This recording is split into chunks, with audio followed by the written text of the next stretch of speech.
आज के social media के जमाने में हर किसी के पास एक माइक है, एक ट्वीट है, एक पोस्ट है, एक रील है और हर कोई अपना ओपिनियन दुनिया तक पहुंचा रहा है। लेकिन एक सवाल ये है, क्या हर बोलने वाली बात सही होती है? और अगर किसी को बुरा लग जाए तो क्या वो क्राइम बन जाता है? और सबसे इम्पोर्टेंट, इसका फैसला कौन करेगा, आप, मैं या कोर्ट? व्यूअर्स, कुछ ऐसे ही दो रिसेंट केसेस में सुप्रीम कोर्ट ने अपनी बात रखी है, लेकिन इंटरेस्टिंगली थोड़ा कॉन्ट्राडिक्शन भी दिख गया है। तो चलिए देखते हैं कि फ्री स्पीच और रिलीजियस सेंटिमेंट्स के बीच कोर्ट ने कैसे बैलेंस बनाने की कोशिश की है और कहीं कहीं उस बैलेंस का स्केल हिलता हुआ भी दिखा है। एक कोर्ट ह्यूमर के इंसिडेंट में जस्टिस BR गवई ने मजाक में सीनियर एडवोकेट कपिल सिब्बल को बोला, you make different arguments for different states. और एक मजाक करते हुए सीनियर एडवोकेट कपिल सिब्बल ने भी कह दिया कि it's always the case, your lordships give different judgements in different matters. तो ये बात कितनी सही है, चलिए देखते हैं। पहला केस जिसकी हम बात करने वाले हैं वो जुड़ा है म्यूजिक कंपोजर विशाल ददलानी और पॉलिटिकल एक्टिविस्ट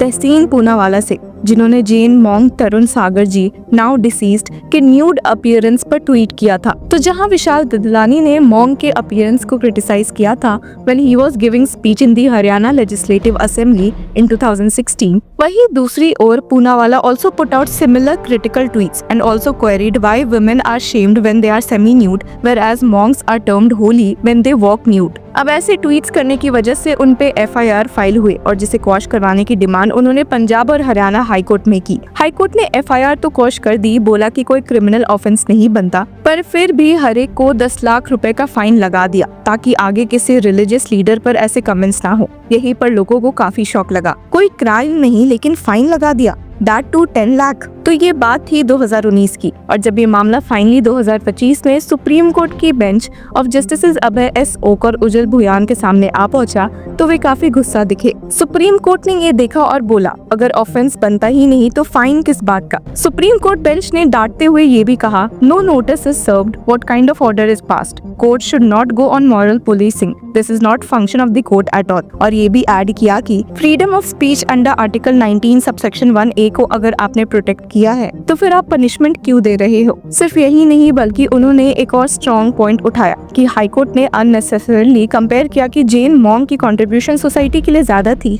और ददलानी पूनावाला की कम। सुप्रीम कोर्ट ने रिमार्क किया कि हाईकोर्ट को कॉस्ट टू फॉलो इवेंट के सेटल्ड प्रिंसिपल को फॉलो करना चाहिए था और रिस्पोंडेंट कंप्लेनेंट पर कॉस्ट लगानी चाहिए थी। कोर्ट ने ये स्टेट किया कि Perhaps High Court was swayed by the fact that the appellant and the other accused made criticism of a priest belonging to a particular religion। अब cost to follow the event का मतलब होता है कि जो party case हार जाती है उसे नॉर्मली लीगल कॉस्ट पे करने पड़ते हैं, पर जहां सुप्रीम कोर्ट ने ये सब इस केस में कहा है कि कोर्ट्स का काम मॉरल पुलिसिंग का नहीं होता, वहीं लोगों ने कंपैरिजन ड्रॉ किया है to the youtuber Ranveer Allahbadia case, जिन्होंने एक comedy show India's got latent में कुछ ऑब्सीन और वल्गर कमेंट्स कर दिए थे, जिसके चलते उनके खिलाफ मल्टीपल FIRs फाइल हुई, महाराष्ट्र से लेकर असम तक। जब इस केस की हियरिंग सुप्रीम कोर्ट में हुई तो जस्टिस सूर्यकांत ने उनकी लैंग्वेज को शार्पली क्रिटिसाइज किया और कहा था कि if this is not obscene then what is, you can show your vulgarity any time and show the depravity. उन्होंने आगे यहाँ तक कह दिया था कि पेरेंट्स को भी इंसल्ट हो रहा है, दिस शोज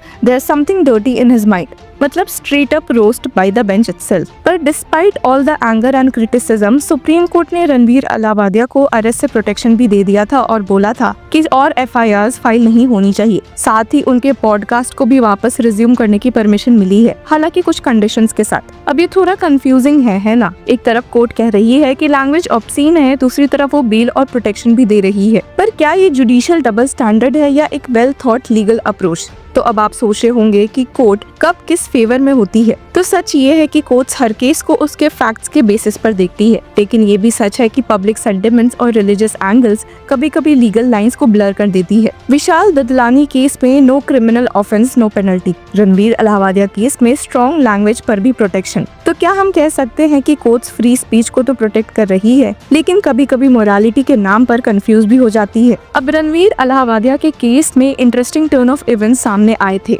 जहां उन्हें रिप्रेजेंट करते हुए दिखे थे फॉर्मर CJI DY चंद्रचूड़ के बेटे डॉक्टर एडवोकेट अभिनव चंद्रचूड़। अलाहाबादिया की तरफ से डॉक्टर अभिनव चंद्रचूड़ कोर्ट में आर्ग्यू कर रहे थे और उन्होंने इस केस की हियरिंग के दौरान बताया था कि पिटिशनर को जान से मारने की धमकियां मिल रही है। Petitioner has got Death threats, 5 lakh reward for cutting his tongue. Former wrestler says he should not be spread in any party we meet him. All for a 10-second clip. Court ने threats पर response दिया था कि ये तो रोज की बात है और स्टेट को जरूरत पड़ने पर एक्शन लेना चाहिए. That is okay. Threats are there every day. State can take any action. Doctor Chandrachud ने ये भी बताया था कि रणवीर इलाहाबादिया के क्लिनिक में लोग पेशेंट बनकर घुस आए हैं और उनकी मां को धमकाया है. जस्टिस सूर्यकांत ने इस पर टॉन्ट भी मारा था और कहा था he should be ashamed as to what he has done to his parents. उन्होंने ये भी कहा था कि रणवीर का कंटेंट एक ऑस्ट्रेलियन शो से कॉपीड है. We are not in ivory towers and we know how he copied an Australian show content. There are warnings in such shows. तो व्यूअर्स, आपको क्या लगता है? क्या कोर्ट्स को सिर्फ लॉ देखना चाहिए या पब्लिक सेंटीमेंट को भी? क्या सोशल मीडिया के जमाने में फ्रीडम ऑफ स्पीच का मिसयूज हो रहा है? और सबसे बड़ा सवाल,